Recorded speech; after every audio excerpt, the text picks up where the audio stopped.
Welcome to ई ज्ञान। चलिए आज हम लोग एसी फंडामेंटल्स में एक टॉपिक पढ़ के देखते हैं। इसमें हम लोग पढ़ेंगे कि यदि हम लोग अल्टरनेटिंग वोल्टेज किसी प्योर इंडक्टेंस के अक्रॉस अप्लाई करते हैं तो इस इंडक्टेंस का बिहेवियर कैसा होता है। प्योर इंडक्टेंस का मतलब है उसमें सिर्फ इंडक्टेंस होगा, इस कॉइल का रेजिस्टेंस जो होगा वो अपन जीरो अज्यूम करते हैं।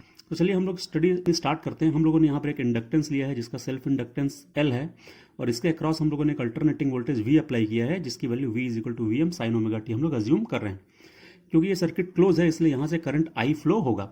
हम लोगों ने ऑलरेडी पढ़ा है कि सेल्फ इंडक्टेंस के कारण इस इंडक्टर में एक ईएमएफ इंड्यूस होगा जिसको हम लोगों ने नाम दिया है ई, और इसकी वैल्यू क्या होती है हम लोग ऑलरेडी जानते हैं। इसकी वैल्यू होती है minus L D I by D T, और ये अप्लाइड वोल्टेज जो होगा वो इस इंड्यूस्ड ईएमएफ के जस्ट अपोजिट होगा और मैग्नीट्यूड में इक्वल होगा।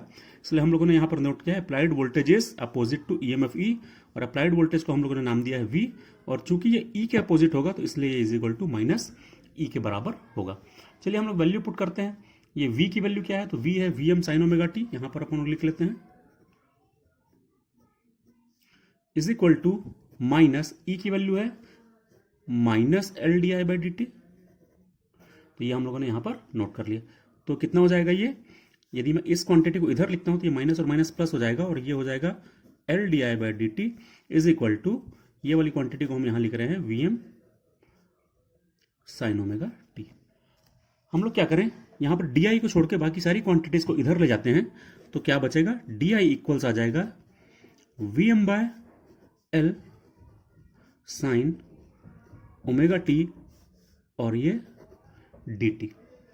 चलिए अब हम लोग इसको इंटीग्रेट कर दें। यदि हम इसको इंटीग्रेट करेंगे तो हम आई की वैल्यू को कैलकुलेट कर पाएंगे। तो मैं यहीं इसी स्टेप में इंटीग्रेशन का साइन अप्लाई कर दे रहा हूं, आप इसको अलग से एक स्टेप में करिएगा। तो देखिए D I is equal to क्या हो जाएगा, डी आई का इंटीग्रेशन हो जाएगा आई, वी एम जो है और एल जो है ये कांस्टेंट है, ये टाइम पर डिपेंड नहीं कर रहे हैं क्योंकि हम इंटीग्रेशन टाइम के रिस्पेक्ट में कर रहे हैं। तो ये दोनों क्वांटिटीज टाइम पर डिपेंड नहीं करती हैं, इसलिए कांस्टेंट टर्म की तरह इस इंटीग्रेशन साइन के बाहर आ जाएंगे और इंटीग्रेशन साइन में बचेगा sign omega t D T. इसको हम इंटीग्रेट कर देते हैं, अभी आराम से इंटीग्रेट हो जाएगा। तो इसका इंटीग्रेशन क्या आएगा, वी एम बाय एल, इसका इंटीग्रेशन होता है minus cos omega t divided by omega. इसको अपन थोड़ा सा और सॉल्व करते हैं तो आई इज इक्वल टू क्या आ जाएगा, ये हो जाएगा वी एम बाय ये दोनों को मल्टीप्लाई करके हम लिख देंगे ओमेगा एल, यहाँ पर आ जाएगा ये माइनस का साइन, और कॉस ओमेगा टी को अपन लिख सकते हैं, ट्रिग्नोमेट्रिक रिलेशंस हमको पता है, कॉस को अपन साइन के टर्म में लिखते हैं साइन 90 माइनस थीटा, तो यहाँ थीटा की जगह है ओमेगा टी, तो ये हो जाएगा साइन 90 माइनस ओमेगा टी।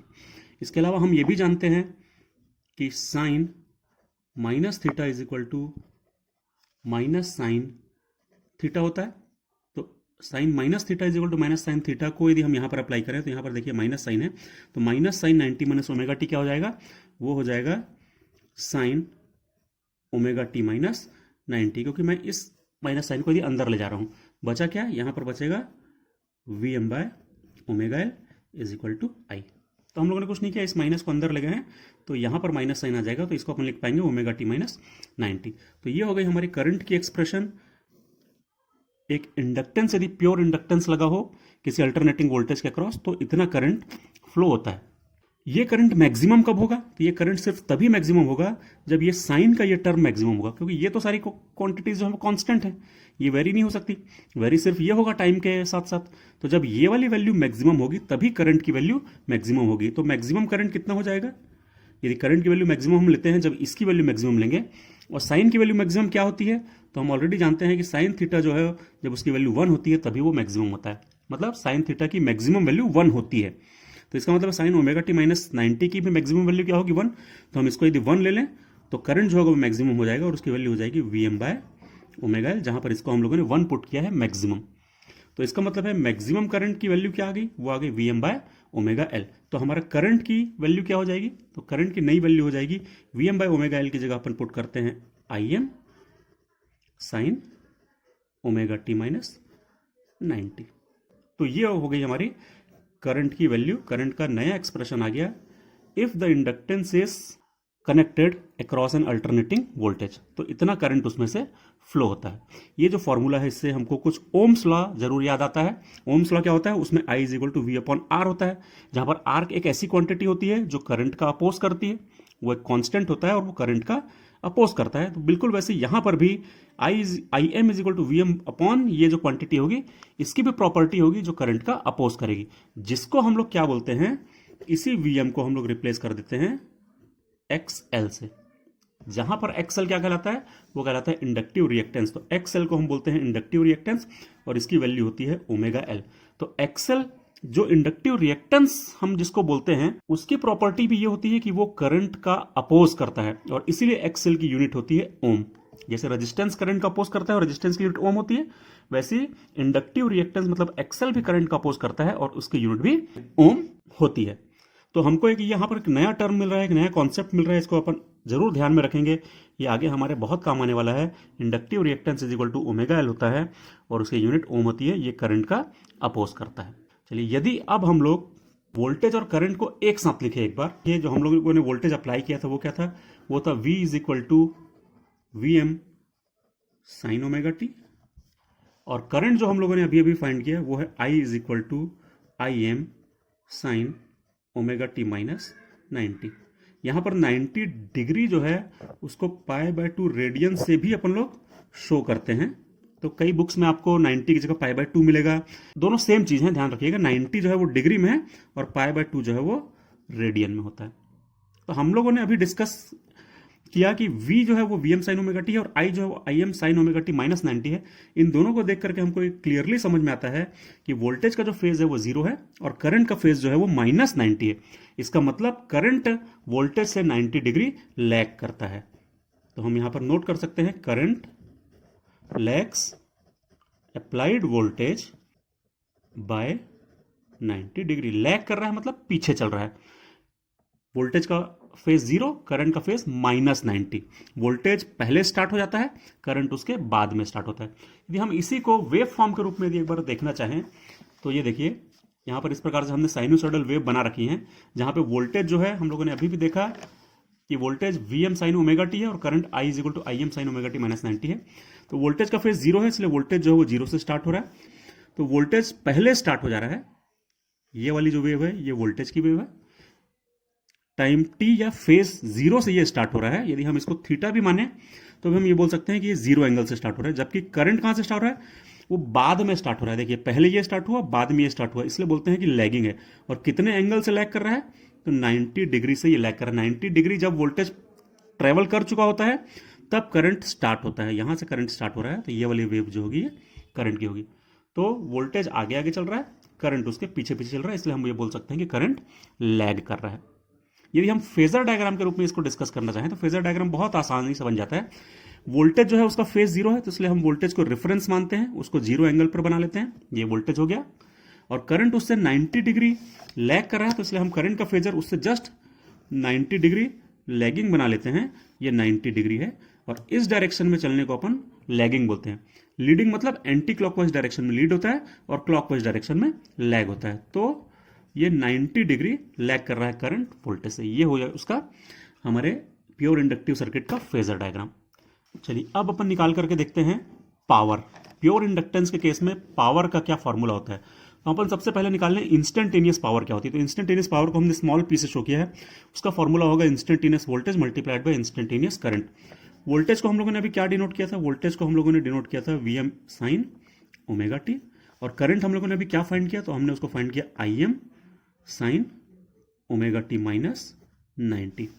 तो इंस्टेंटेनियस वोल्टेज और ये इंस्टेंटेनियस करंट। यदि हम इसको थोड़ा सा और रीअरेंज करें तो वी एम और आई एम को एक साथ लिख देते हैं, क्योंकि दोनों कांस्टेंट हैं। साइन ओमेगा टी टाइम पर डिपेंड करता है और साइन ओमेगा टी माइनस 90 भी टाइम पर डिपेंड करता है। साइन ओमेगा टी माइनस 90 को हम लोग minus sine 90 minus omega T लिख सकते हैं। हमने अभी भी डिस्कस किया था कि sine minus theta is equal to minus sine theta होता है, तो मैंने यहां पर -1 से मल्टीप्लाई कर दिया और इसको रिवर्स कर दिया है। हम इसको कैसे लिख सकते हैं एक बार और देखें, तो V M I M sine omega T, इस -1 को मैं यहां ले आता हूं, minus sine 90 minus omega T होता है कॉस ओमेगा टी। ये भी हम लोगों ने डिस्कस किया था। ट्रिग्नोमेट्रिक रिलेशनशिप से हम जानते हैं कि sine 90 minus theta cos theta होता है, तो sine 90 minus omega T cos omega T होगा। तो इंस्टेंटेनियस पावर क्या हो जाएगी, माइनस, अब यदि मैं 2 से मल्टीप्लाई भी करूं और 2 से डिवाइड भी कर दूं तो कोई प्रॉब्लम नहीं है। तो 2 Vm sign omega T cos omega t divided by 2 हम लिख सकते हैं। इसी को अपन कैसे लिख सकते हैं?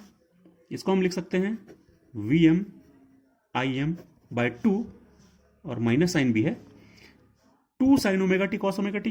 ट्रिग्नोमेट्रिक रिलेशन हमको मालूम है कि कॉस 2 ओमेगा टी का फॉर्मूला होता है 2 sign omega T into cos omega T. तो हम लोगों ने sign omega T into cos omega T into 2 की जगह लिख दिया है कॉस 2 ओमेगा टी। ये हो गई हमारी इंस्टेंटेनियस पावर। यदि हम एक कंप्लीट साइकिल के लिए, मतलब एक कंप्लीट यदि हम साइकिल लें टाइम 0 से लेकर के 2 पाई तक, तो उस कंप्लीट साइकिल में एवरेज पावर कितनी होगी? तो एवरेज पावर निकालने के लिए हम क्या करें? इंस्टेंटेनियस पावर को इंटीग्रेट कर दें 0 से 2 पाई तक। इसको भी अपन इंटीग्रेट कर देते हैं एक कंप्लीट साइकिल के लिए 0 से 2 पाई तक के लिए, और फॉर्मूला लिख दें माइनस, ये माइनस साइन हो गया Vm by 2 cos 2 omega T. किसके रिस्पेक्ट में इसको इंटीग्रेट करें? डी ओमेगा टी के टर्म में। तो omega T is equal to 0 से omega T is equal to 2 pi तक हम इसको इंटीग्रेट करेंगे तो हमको over a cycle average power मिल जाएगी। एक पूरी साइकिल के लिए एवरेज पावर कितनी होगी? ये पूरे टर्म कांस्टेंट है तो हम इसको बाहर निकाल लेंगे minus Vm by 2 integration 0 to 2 pi cos 2 omega t d omega t. इसका इंटीग्रेशन हमको मालूम है, हम जानते हैं कॉस 2 ओमेगा टी का इंटीग्रेशन क्या होता है? वो होता है sine 2 omega t divided by 2, और जो लिमिट है वो है 0 से 2 पाई, तो हम लिमिट रख देंगे 0 से 2 पाई।